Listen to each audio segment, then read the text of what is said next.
Meghan Markle is taking a stand for women's empowerment in a pretty chic way. The Duchess of Sussex has been spotted rocking a new pinky ring, first to the Invictus Games back in April and to Queen Elizabeth's Platinum Jubilee celebrations just last month. Not only is the diamond ring totally stylish, but there's also a special meaning behind the sparkler.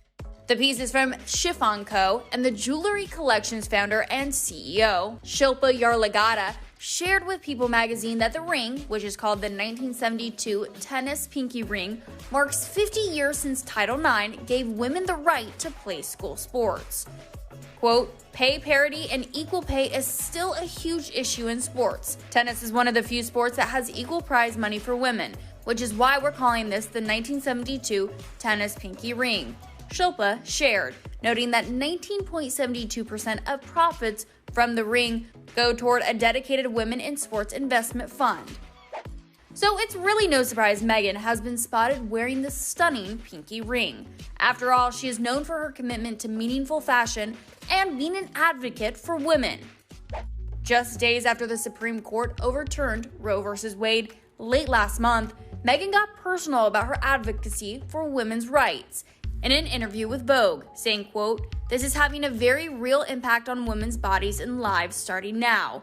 Women are already sharing stories of how their physical safety is being put in danger. Women with resources will travel to get an abortion.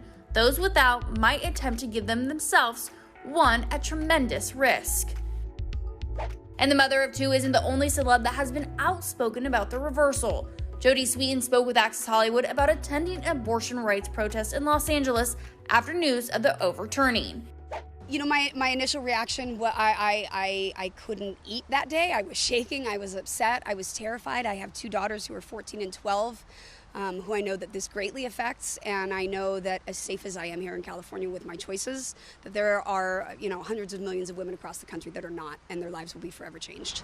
And obviously you've been very vocal about it, and you were out there with a lot of the demonstrators over the weekend. Explain to us what happened when you guys were out there. We were out there. We were passionate about using our First Amendment right to protest and to speak our voice and to speak up for our rights.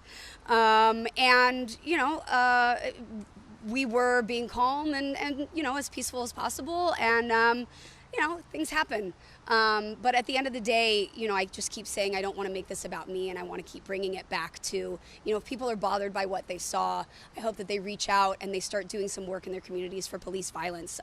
Here in LA, there's a great organization called Community Control Police that's run by an incredible woman who does work on the ground every day for families and victims of police brutality. So if that bothered you, let me tell you, I've seen a lot worse. And so if I can bring attention to that, then that's the whole point. Well, obviously we did see that video, especially.